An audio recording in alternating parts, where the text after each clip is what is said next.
Oh, hello.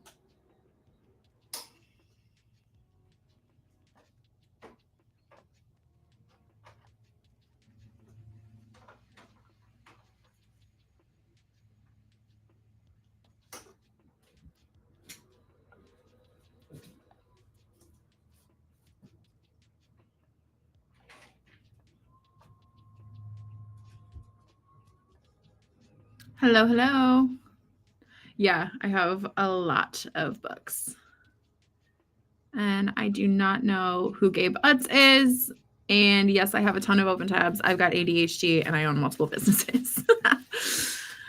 All right.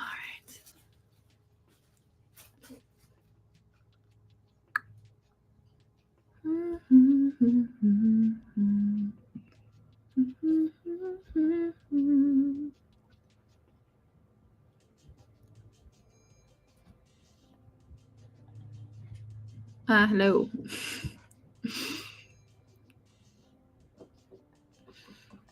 Let's see. Day marketing intensive.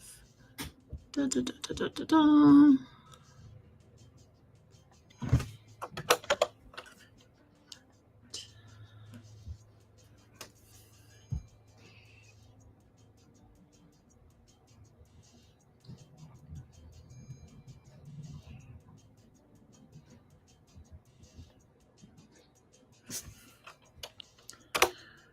Okay.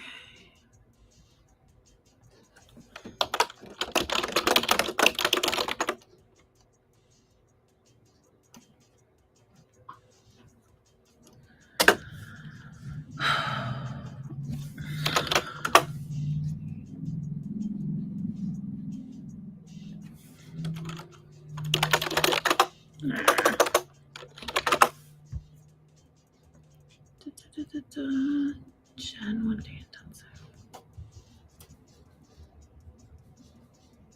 June 17th.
Shoot.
Module 2.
Okay.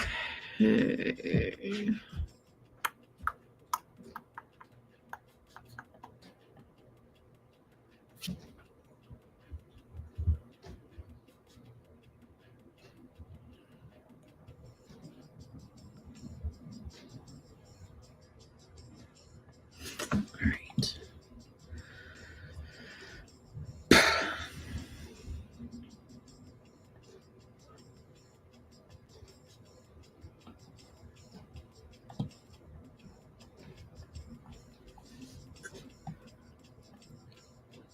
Okay.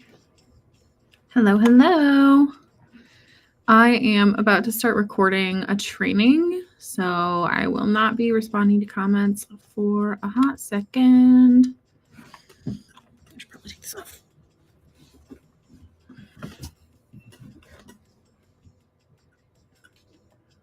All right. Record screen.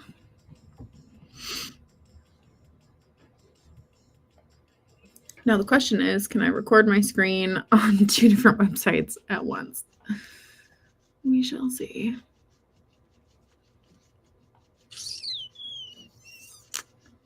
Okay. Microphone settings, we're going to use that one. I'm actually going to take these out.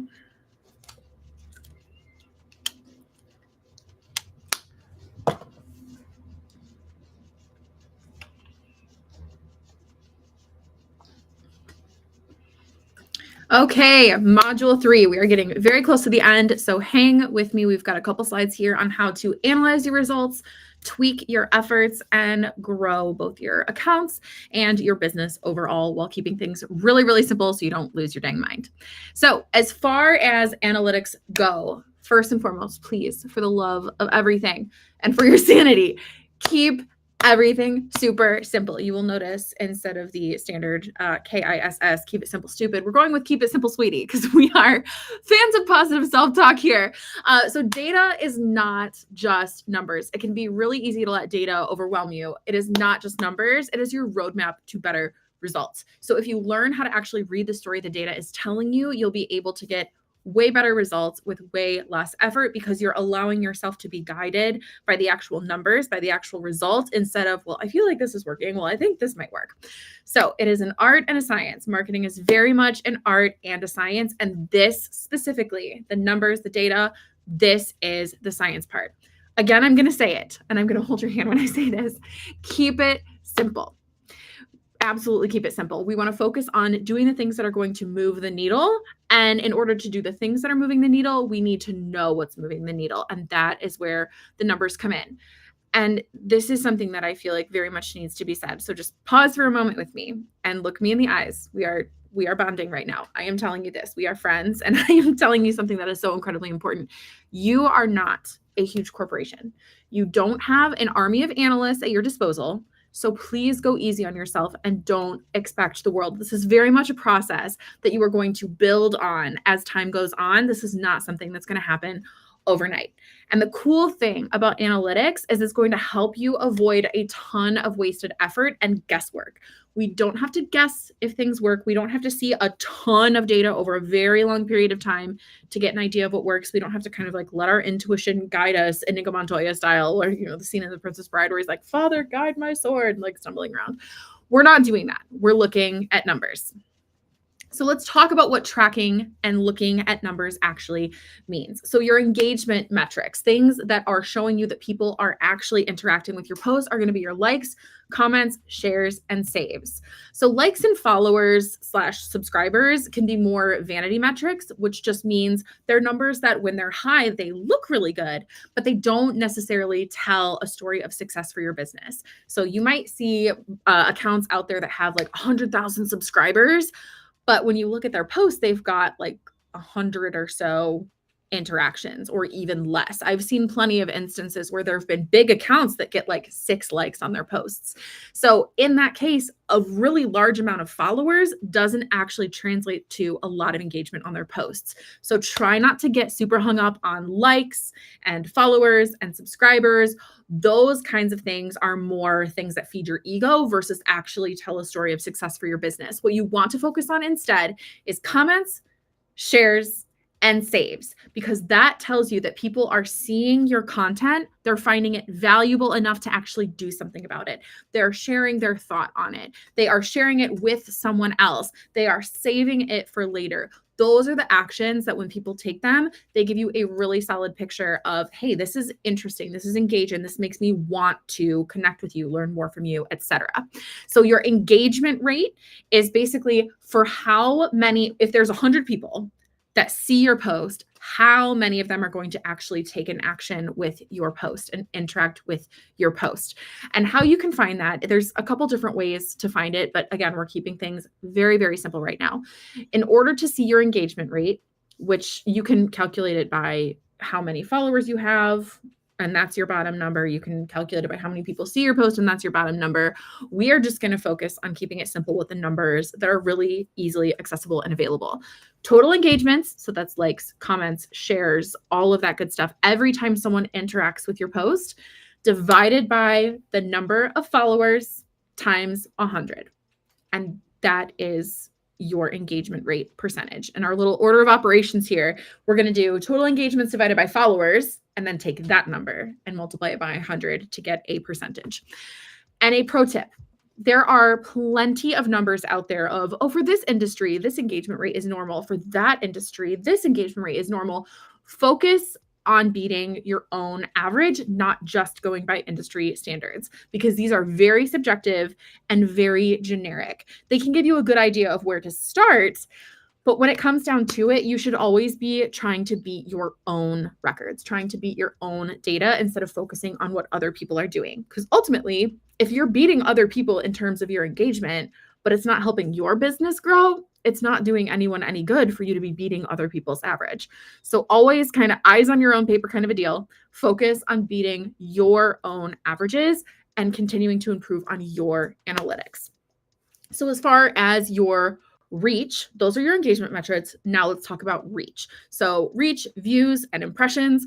These are how many people are seeing your post. Impressions, if you get a lot of impressions with low engagement, that shows that there's kind of an issue with your content actually grabbing people, actually resonating. Because if a ton of people are seeing your stuff, that's great. But if it's not driving them to take action, then that shows that maybe there's an issue with the messaging. Maybe your image isn't super great. Maybe it's just not capturing attention super, super well. So this is where we can kind of start to see the story that the numbers are telling us. When you have a lot of people seeing your post, but not a lot of people taking action, okay, well, now we can see that there's an issue with the actual content. Whereas if you're just not seeing a ton of impressions, if not a lot of people are seeing your posts, but when people do see your posts, they have a very high engagement rate. Okay, great. The problem isn't your content, it's getting your content out there.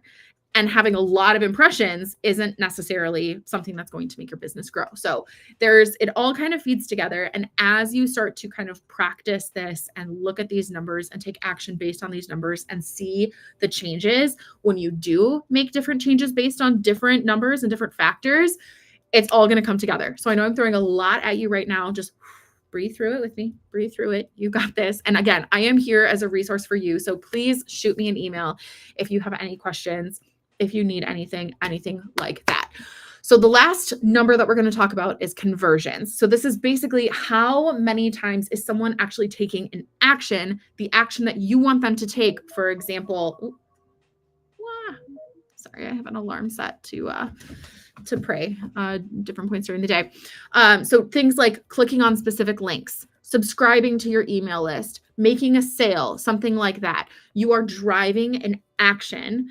That is a conversion. It doesn't have to just be sales. Conversions are not just sales. Conversions are any end result that you are going for with your marketing. And there's going to be different stops on the path to someone actually becoming a client or a customer. So maybe the first conversion that you need to make in someone kind of entering your world and building trust with you is clicking on a certain link or subscribing to your email list. And then ultimately it'll kind of trickle down to a sale. But again, conversions are those end results to the different points in the process. And a great way to track where your conversions are coming from is with UTM codes. So UTM codes are basically little bits of data on the end of your links that can help tell you exactly where people are coming from when they land on your website and take different actions. I have a whole blog post about UTM codes, what they are and how to use them. You can click that link in the slides, or the link will be down in the description of this module. And this right here, these are just some screenshots of the different data and analytics that you can see inside my personal favorite platform, which is Metricool. So this is kind of to give you an idea of what you can be looking at. And again, we want to keep it real simple at first. Very, very, very simple. Don't dive too deep into the data and get overwhelmed. And if you need help figuring out, okay, what are the bare bones numbers I can look at in order to still be seeing results, shoot me an email. I got you. I can help you.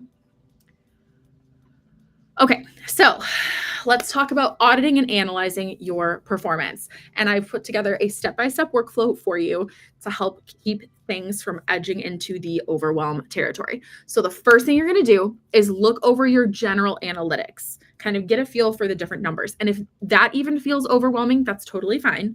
Just go to your last month and pull up the top 5 posts. Under Metricool, that's you're going to look through the top posts filter on your analytics reports. And from there, you're going to look for patterns. So winning formats, for example. So if carousels tend to do better than single images, or if short form videos really blow it out of the water, you can look for themes that resonate. So did behind the scenes videos do better than tutorial videos? Or how does that compare to user generated content videos or product videos? Then another thing you can look at is the calls to action that actually drive action. So if you are seeing when you put comment below at the end of a post, it does way better than if you put head to my link in bio. That's something you can keep an eye on as well. And also, we want to be looking for, okay, overall, what are the most effective platforms? And if one platform consistently just blows it out of the water, you know that that is where you want to be focusing the bulk of your energy. We're all about pruning the unnecessary and really amplifying results from what's going to be driving results. So we ultimately, if something is not performing at all, why give it your energy? We're just going to nix it. So keep an eye on those things for actually figuring out what is working and what can be cut. And finally, the final step in this workflow is find the major underperformers. So we want to really look for posts that have low engagement or low reach. Of course, we want to take this with a grain of salt just a bit and check for common mistakes. Sometimes the content can be really great, but it doesn't have an interesting hook. There's nothing that really grabs you and makes you want to actually sit and read the content or watch the video. There might be a weak or even a missing call to action. If you're not telling people what next step to take, a lot of times they won't take one at all. But there's times and places for calls to action. There's really just not a blanket way to do this that's going to give consistent results every single time. It's going to be specific to your business. It's going to be specific to your customers, to your clients, to your audience. So we got to kind of, keep an eye on all the things, but take it with a grain of salt and look for the trends, look for the patterns that we're seeing. And then once you have a good idea of what is working and what isn't, we want to work on iterating. When I finally got it into my head that it is okay to iterate a little bit and then try again, iterate a little bit, try again, and continue that process, I am used to wanting to just knock it out of the park right from the beginning. I am very much a perfectionist in that way. And so letting go of that pressure to have everything be absolutely perfect the first time around was super freeing. So just get it into your head right now. Okay, it is totally fine to make little improvements one piece at a time. That is totally fine. That is totally normal. And honestly, it's totally necessary. So we're going to work on iterating, but here's how you actually do that.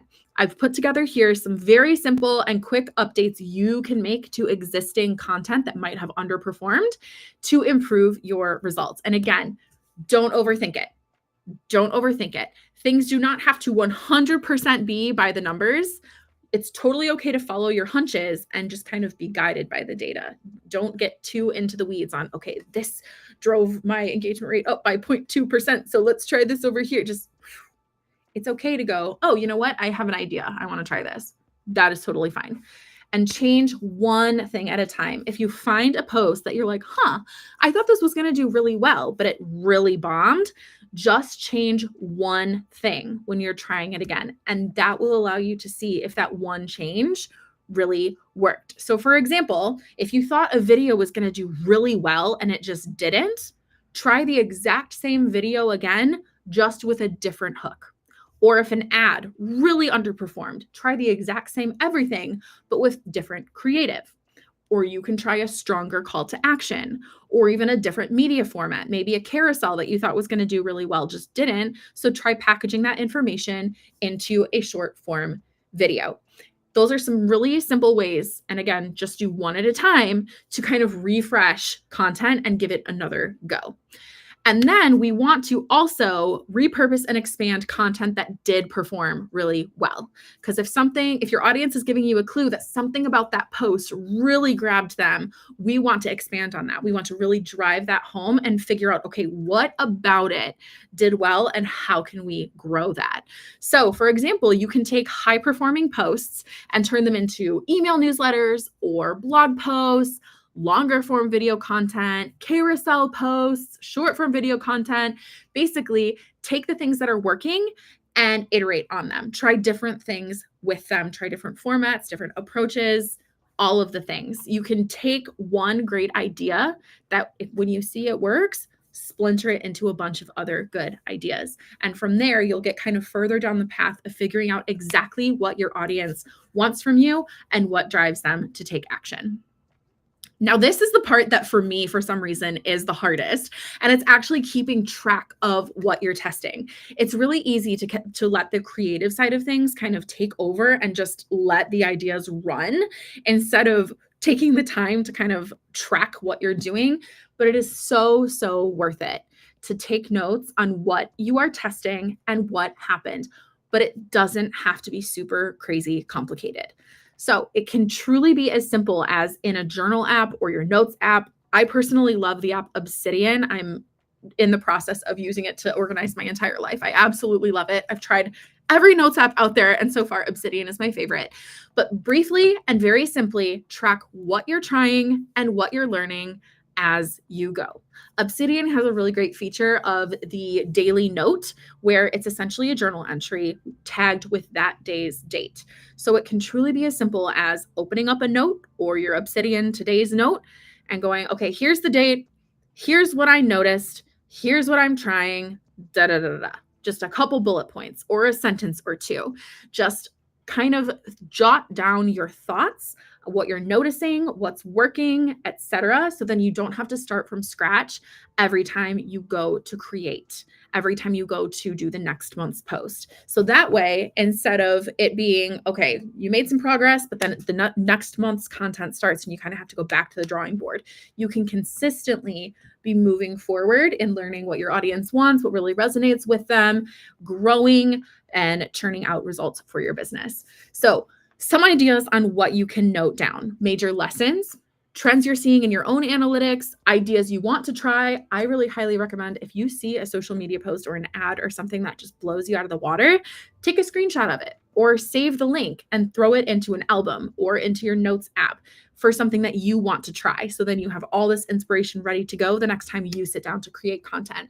You can note down things that did not work, things that surprised you. Just kind of keep track of your thoughts on what you're doing and what you're trying, because then you can go back and keep learning from yourself instead of relying on keeping all of it stored in your brain. Because let's be real, we've all got a million things going on in our brains, a million tabs open in our brains, if you will. I've got ADHD, and so there's constantly like 50 tabs open, 2 different kinds of music playing, there's a billion things going on, and I constantly fall into the trap of, oh, I'm going to remember this.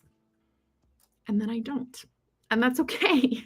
But we have to learn where our weaknesses are and figure out how to kind of give ourselves the best shot at success. So, as always, this is the last time I say it, I will promise, keep it Simple. If you are super honest with yourself, ask, can I see myself sustaining this? Is this going to be something that I can keep doing long term? And if you can't, don't set yourself up for failure by trying to do it anyways, at least not yet. Start small and build. That is absolutely going to be a lot more effective than trying to go all out with your effort, do all the things, and then not be able to sustain that. We're starting small and we're building until we reach that sweet spot of effort and results. And then the last thing, every once in a while, go back through your notes. See if there's an idea that you forgot that you wanted to try, or maybe something that you had tried that didn't work out that now things have changed in your audience and you might want to give it a try. It's a great idea to just kind of scroll through your notes every once in a while, even once a month or once a quarter, and just get a feel for the things that you had learned that you may have forgotten. Okay, that is it for module 3. So I will see you in the next one. Oh, and don't forget to email me if you have questions. I am here as a resource for you. All right, I'll see you in the next one. Bye.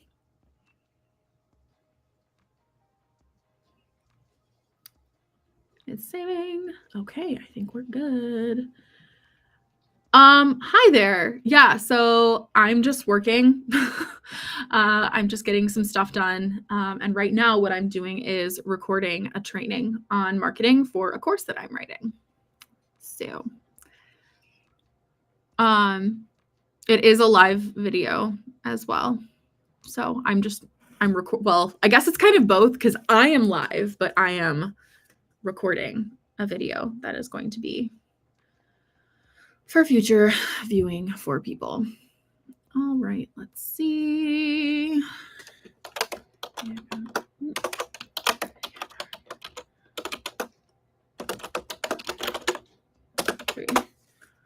Okay.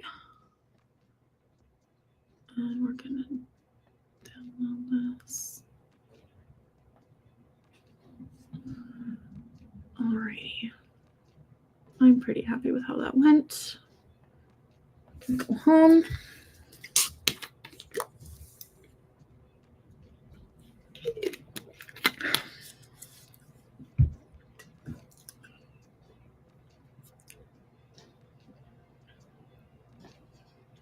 Bonus module.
Hello, hello. How are ya?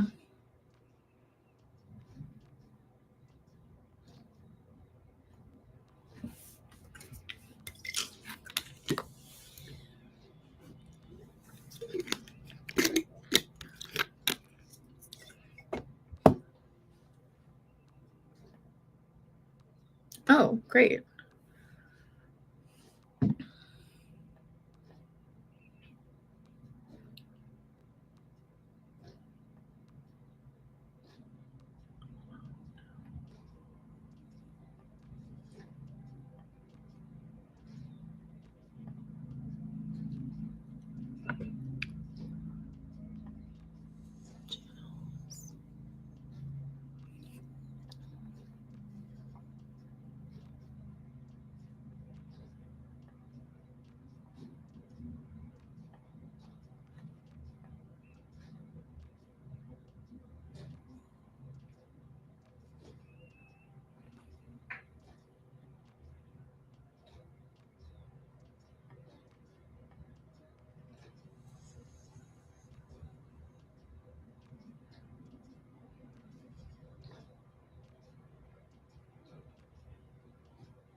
Okay, cool. Looks like I got it connected to TikTok. Woo! Dun, dun, dun, dun, dun.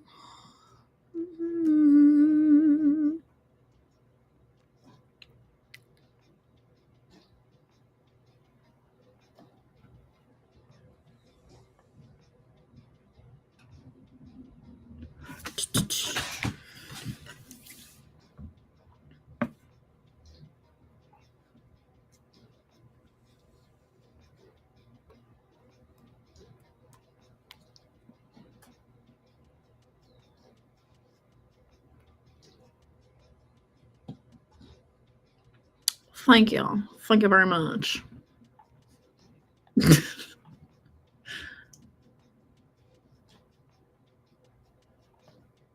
Okay, let's see. All right, now I want to finish going through these slides so I can finally record this dang video. And then get this course up and running.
Hello, hello. How are ya?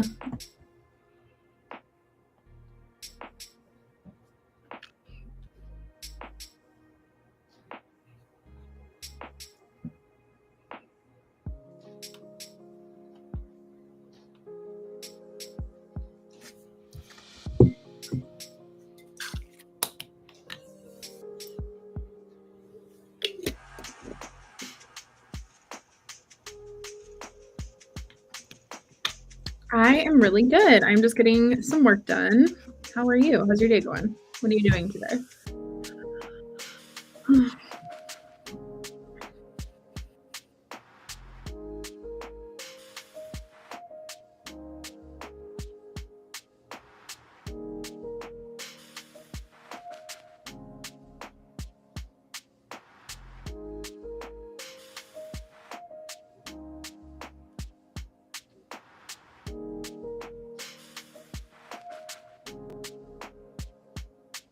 Do I support LGBTQ? What do you mean?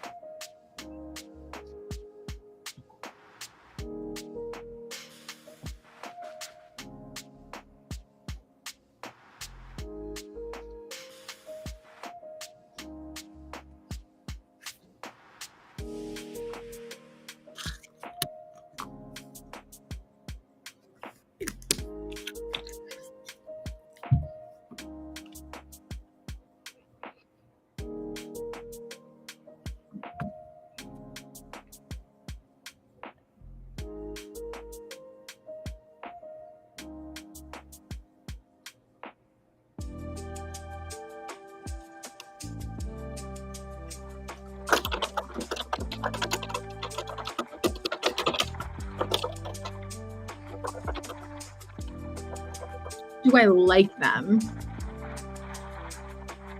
I mean, yes. I try to, as a follower of Christ, like love everyone and be kind to everyone and basically treat other people how I would want to be treated. I have plenty of friends who are in the LGBTQ community. So, yeah. I don't really let things like that affect how I feel about people and how I treat them. And I try to teach my kids that way too.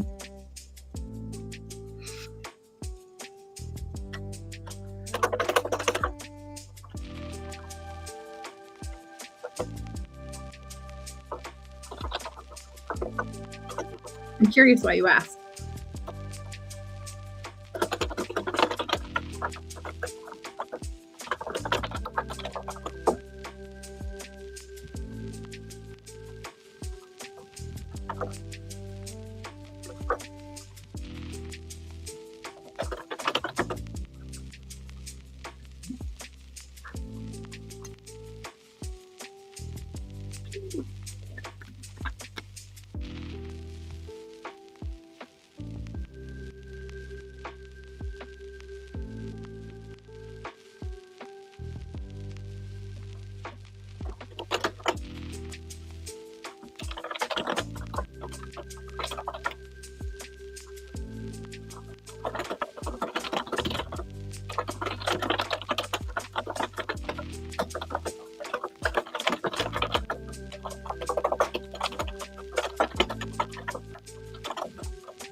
Okay,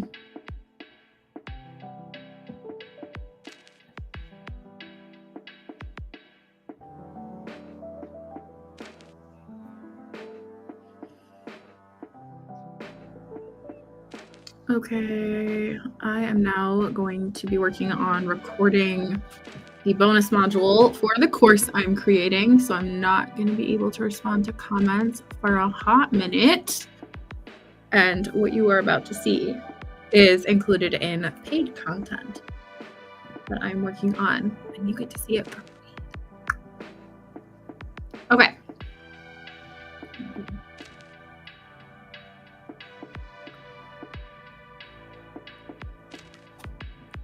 Okay, welcome to your bonus module. This is your AI Quick Start Guide. So if you have never used AI before, you're a little bit wary of AI, you're just not super confident in it, or you just want to brush up on your skills, this is a great place for you. We're going to walk through exactly how to use AI to get the results that you are going for, which is obviously what we're here for, and what to avoid in order to stay clear of some very basic mistakes. Let's just go ahead and get into it.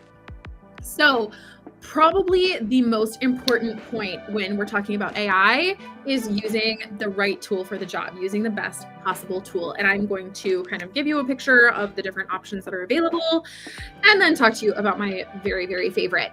So more or less, AI tools are computer programs that process a lot of data to understand and respond to your questions in human-like ways. At least that is the idea. Sometimes you get some unintended results. But when you give them instructions, which are called prompts, AI prompts, they'll help generate pretty much everything you could imagine. Social media posts, emails, press releases. They can help you analyze the tone in an email you got from your boss or whatever the case may be. But the most important point is to remember that they are your helper, not your replacement. So think of AI as your creative starting point, not your final draft. That's going to save you a lot of time and keep you from coming to rely on AI to do all of your heavy lifting. We want to use it as a tool, not a replacement. So most of the well-known options out there, pretty much everyone has heard of ChatGPT. There's Claude, there's Google Gemini, there's a million and one, whoops, I skipped ahead here.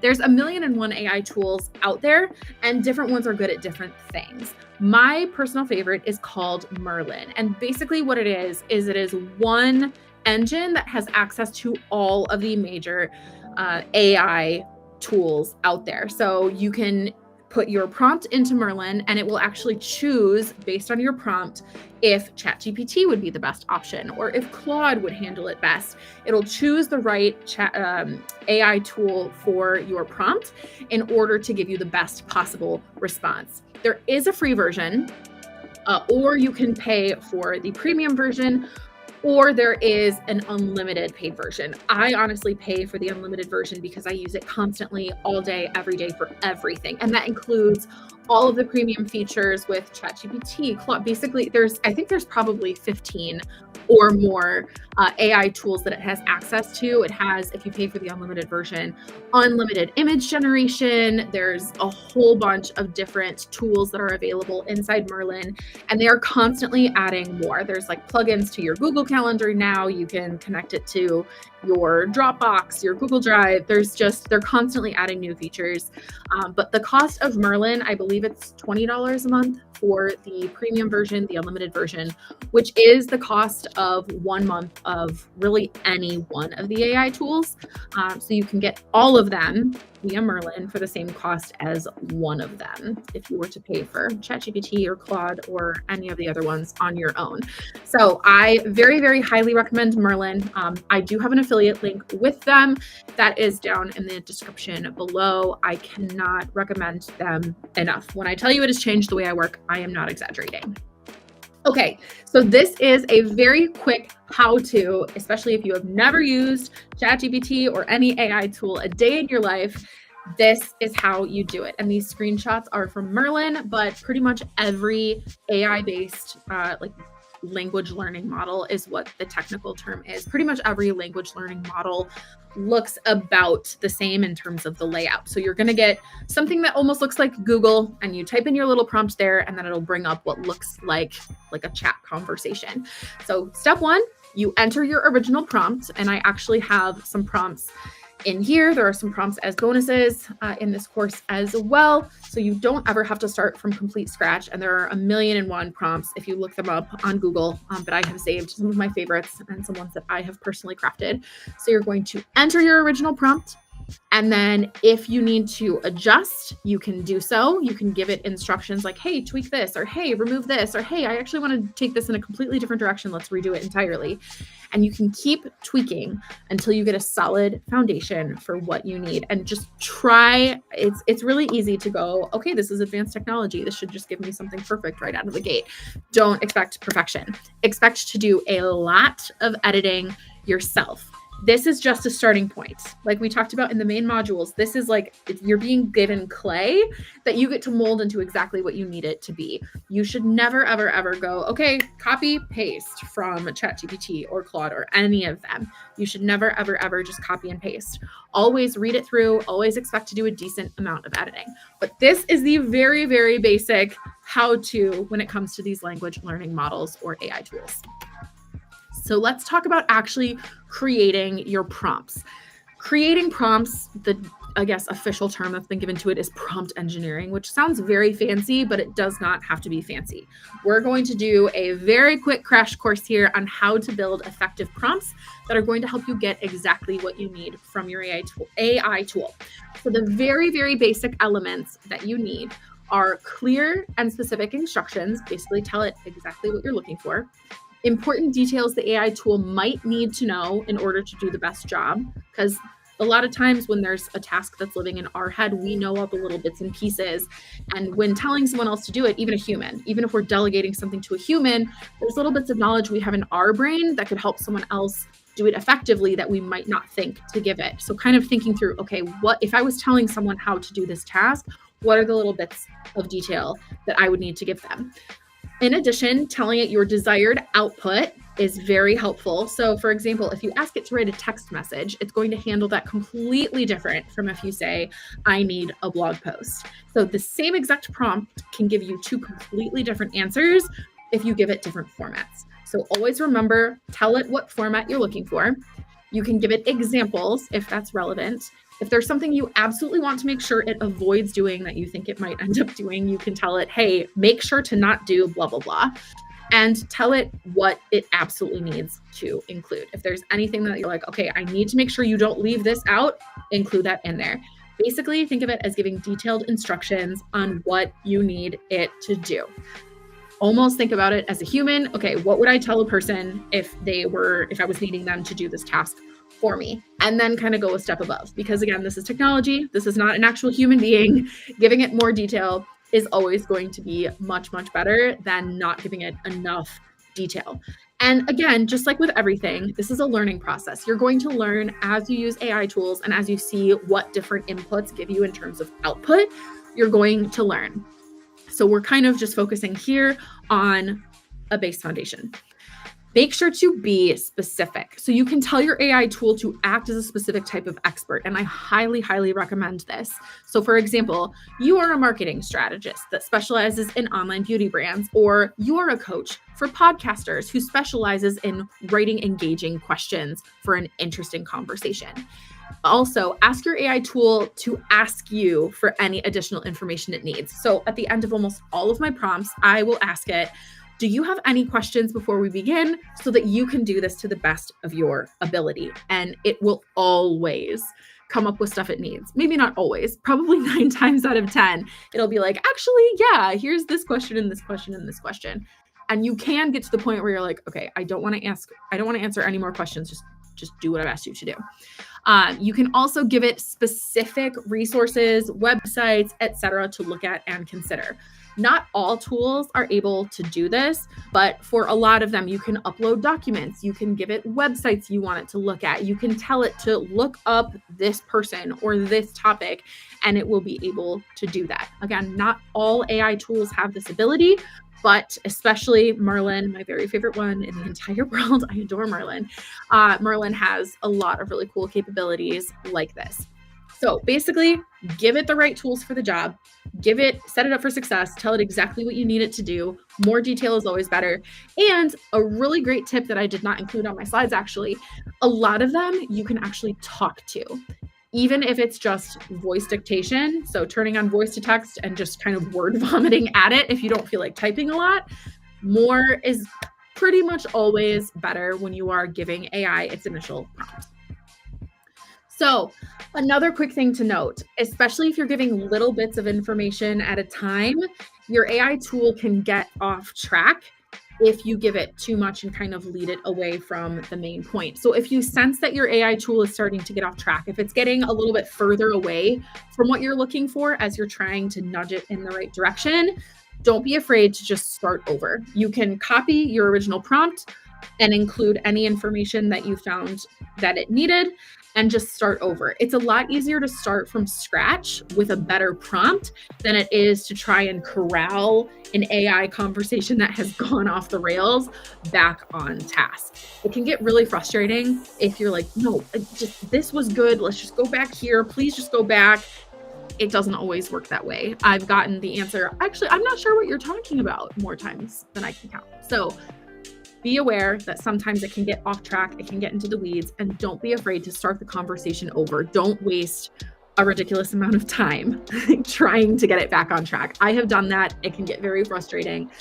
Basically, understand its limitations and set both of you up for success. Give as much guidance as possible. Again, it does better with more detail, not less.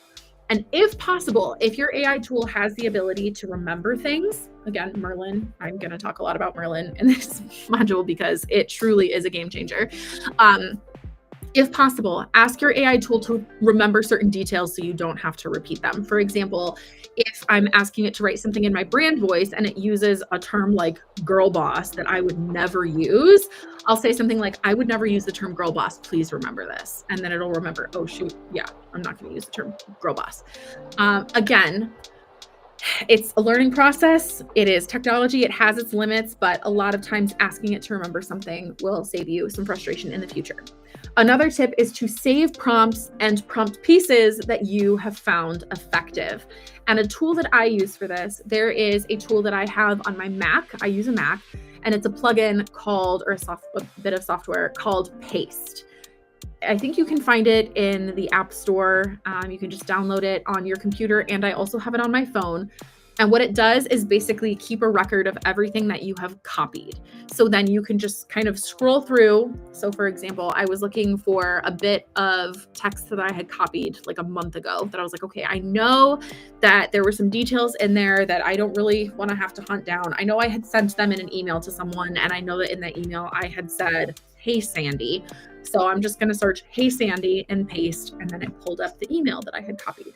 So that is a really great tool to save time. It also allows you to save bits of text under different tabs. So for example, all of the hex codes for my business's branding colors, I have saved under a tab for my business. So I don't ever have to hunt for my branding color hex codes. They're all just right there.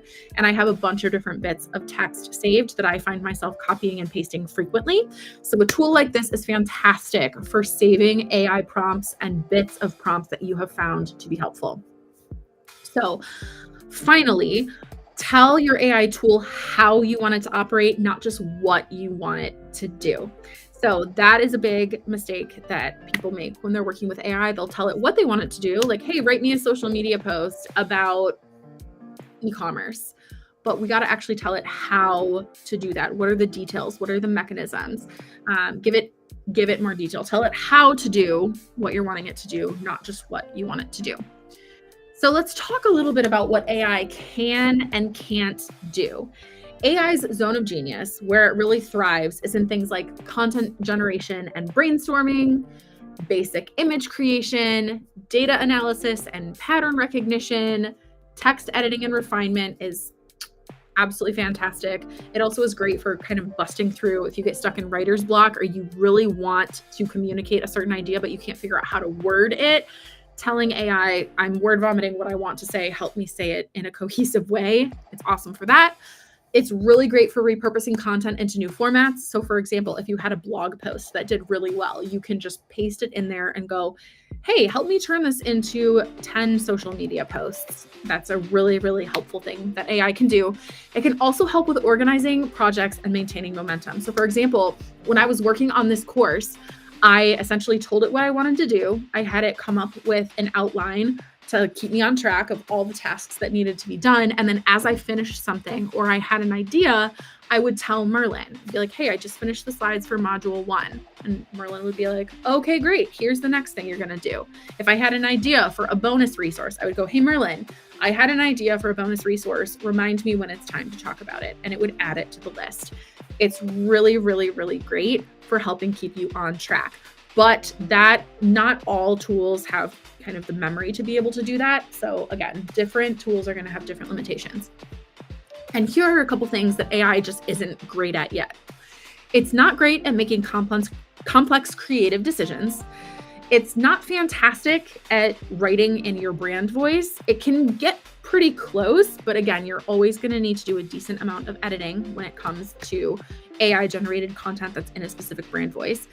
It's not fantastic at fact checking. You should always, always verify the facts that AI is putting together for you, because I have had it completely make up features of a partner of one of my clients' products and put it in a social media post. And because I do a really great job of going through all the posts and editing them before they're posted, I caught it, but it was like nowhere on the internet or in any of my materials did I tell you that this was a feature. And yet you just made it up. So always double check the facts that AI is telling you. And it's also not great yet at maintaining context over very long conversations. So that's kind of what I talked about a minute ago with keeping me on track with my project. Merlin's pretty awesome at maintaining a lot of context and being able to remember things from a decently long conversation, but not every tool is good at this yet. So here are some examples of prompts, like basic prompts that I would stay away from and what to do instead. So for example, don't use a simple prompt like write a month of social media posts for my cleaning business. And instead, this is kind of the level of detail we're looking for. You are a world-class social media marketing strategist and copywriter who specializes in marketing for small local cleaning companies. My business is blah, blah, blah, and my website is xyz.com. Please create 30 days worth of Instagram posts for the month of July. Create the posts in a table with a column for the post type, a description of what the graphic or image should be or say, a caption, and hashtags. My brand voice is upbeat and friendly while being professional. Do not use emojis. My target audience is busy moms in their 30s who are juggling a career and kids. What questions do you have before we begin in order to do this to the best of your ability? And you might be thinking to yourself, okay, that's a lot to type out every time. But remember, this is a great place to bring in those bits and pieces of prompts that you have found to be helpful before. So this is something that you could easily save for later and swap out the ask, so to speak. So you don't have to type out every single time you are a world-class social media marketing strategist, blah, blah, blah. You can just copy and paste the parts that are relevant to the prompt that you're needing it to complete now instead of recreating from scratch every time. Another example of a simple prompt and how I would change it, instead of write an email to a client checking on a late payment, I would say, I need your help writing an email following up with a client who has not paid an invoice. They owe $1,500 and are 13 days late. I have a policy that there's a 3% fee for each day late an invoice is, but I hesitate to apply this fee. They have a history of paying late and I'm getting frustrated, but I like them as a person and want to be friendly. I'd also like to maintain them as a client. I need your help being kind and firm. So see how it's the same ask, but much greater detail, which is going to mean you're going to have to do less finagling and course correcting in future interactions. Another example, so instead of what are questions I can ask in a podcast episode where I'm interviewing, you could say, you are a world-class coach for podcasters. I'm interviewing a guest on my marketing podcast and need your help creating questions for a 30-minute podcast episode. My guest is Brianna Harley, and her website is briannaharley.com. She is the owner of a vintage boutique and has grown her business to 6 figures. In the interview, I'd like to learn about her story, ask about her business journey, ask her about the lessons she's learned, and give her the opportunity to promote her business to my audience. I want to avoid very basic questions and focus on open-ended, thought-provoking questions. Do you have any questions before we begin to do this to the best of your ability? So again, we really want to give a lot of detail when we are starting off prompts for AI. And voice to text is a great shortcut for if you don't feel like typing a whole lot, because I get it. And just a couple tips and tricks as we are wrapping up here. So ask your AI tool to correct formatting. If you have a long document that you've had it work on and it ends up just completely botching the formatting, instead of going in and manually updating the formatting, like adding headers or making sure that there's an indent on all your paragraphs, you can ask your AI tool, hey, go back in and make all of the headers H1 according to Markdown, if you use Markdown. Or, hey, please go back in and make sure that all of the paragraphs are indented. Or, hey, please go add bullet points where necessary. Or even, hey, there's too many bullet points here. Please make this in more of a narrative format. You can absolutely have it adjust formatting for you. Also, make length adjustments in percentages. I have found that it works much better if I say, this is too long, please shorten it by 25%, instead of, please shorten this a bit. Because a lot of times it'll go way overboard. So if you give it a specific parameter, like, hey, just shorten this by 25%, it works a lot better. Also, you can use celebrity voices as examples if you're trying to get AI to write in a certain way. So, for example, if you're like, I'm trying to work on my brand voice, I'd really like to be somewhere between like Sabrina Carpenter and Amy Porterfield, just two completely random names that I drew out of thin air. You can do that as long as it's a well-known enough person that the AI can kind of infer what their voice is and can learn enough about them on the internet to see what their voice is. You can absolutely use celebrity voices as an example to get you started. I definitely would not recommend just having your brand voice be Sabrina Carpenter because that voice is already taken. That's not really fair to just kind of co-opt someone else's voice. But when you're kind of figuring out what your brand voice is or trying to achieve a specific sound, giving it specific examples of specific people can really help.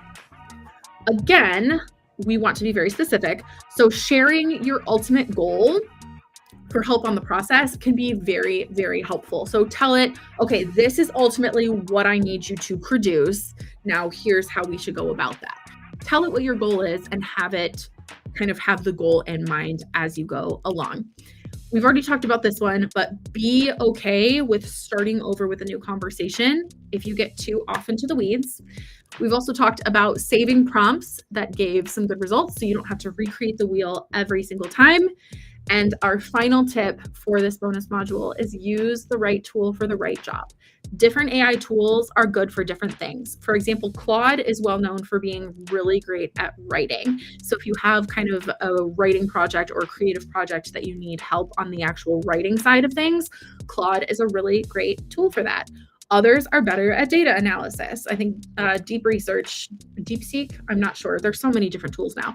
But being able to kind of go, okay, this tool is good at this tool is good at this tool has some serious limitations. Basically knowing who you are asking to do what is really helpful. So you're not kind of fighting against the nature of a tool to try to get it to do something it's not great at, which again is why I really love Merlin, because it will look at your prompt and choose for you. Hey, Claude would be best to handle this. Gemini would be best to handle this, and do all of that legwork for you. So I really strongly recommend Claude. As always, please feel free to shoot me an email if you have questions. I am here as a resource for you. I am super grateful that you've taken the time to go through this course material with me, and I would love to hear your thoughts. As always, I am here for you. If you have any questions, please email me, and I will see you in the next one. Bye.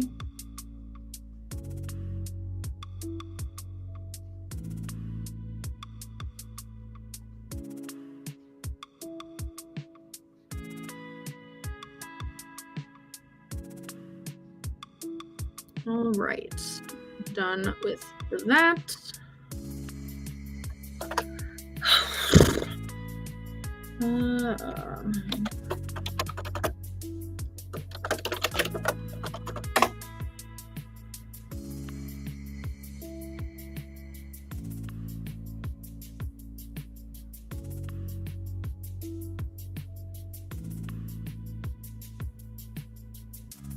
Okay. I'm able to respond to messages again. Dun, dun, dun.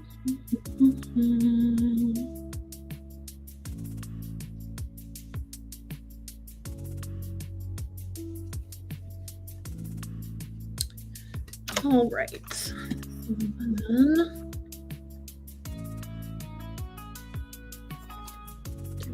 that is done. Thank goodness. And now I'm gonna upload these to Otter.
All right.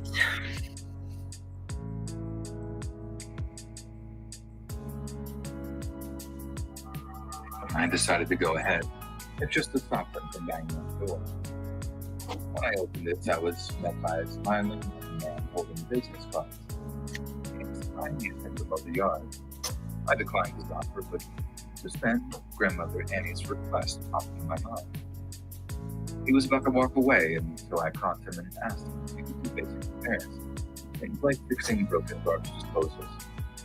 When I asked this, his eyes lit up and he said yes. In fact, he did Mr. Fix-It in his last job, but unfortunately there was not enough work, so he was forced to fall back on lawn mowing to make ends meet.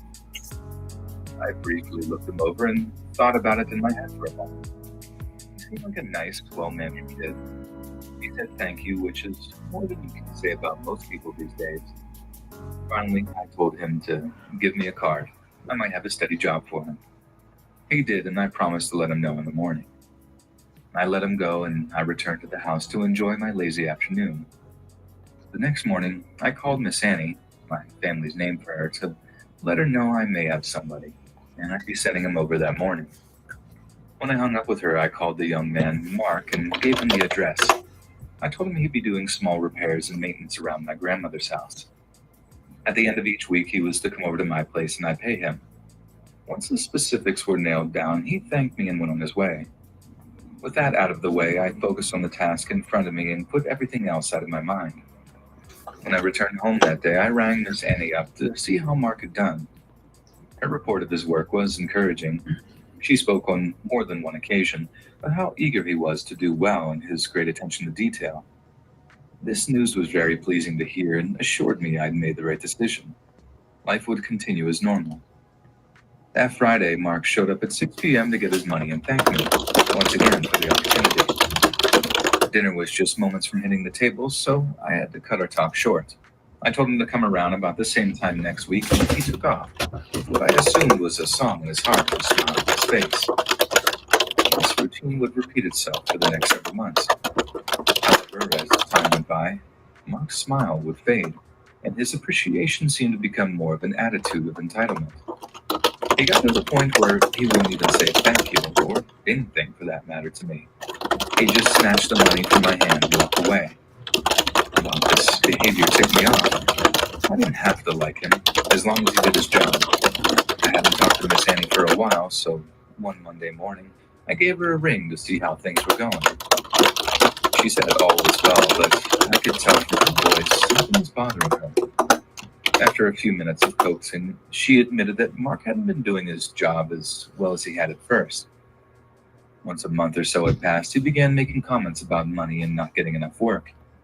Since I was the one paying him, she had no idea how much he was making, so she said nothing. I assured her I was paying him plenty, enough money for a full-time employee, as a matter of fact.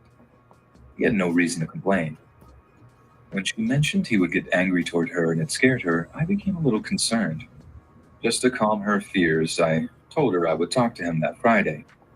Even after we hung up with one another, her remark about being scared continued to eat at me.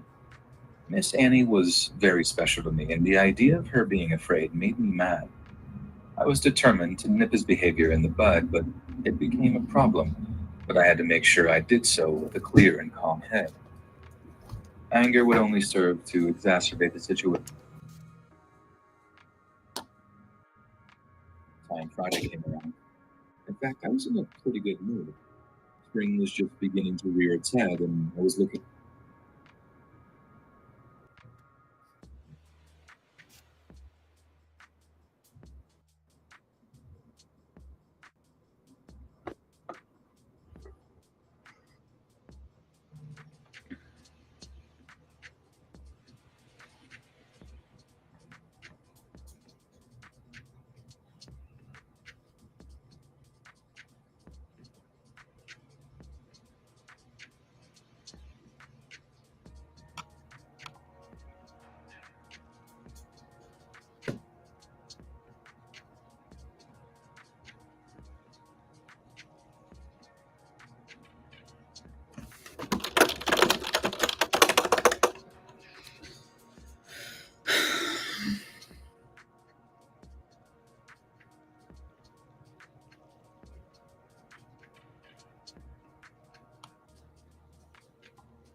Whoa.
sorry, Major.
Sit.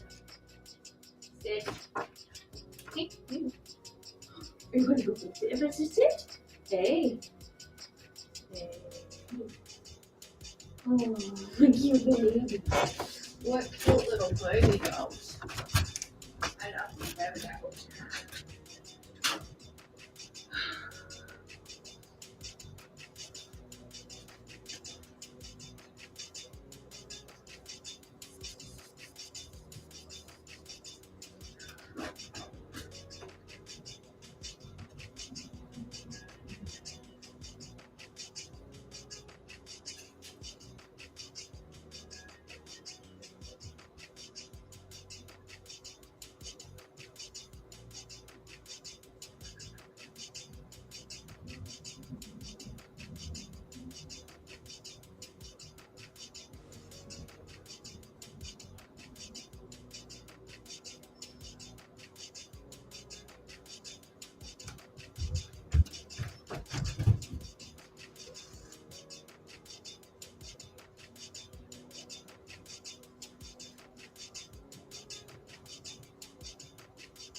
You need to go out.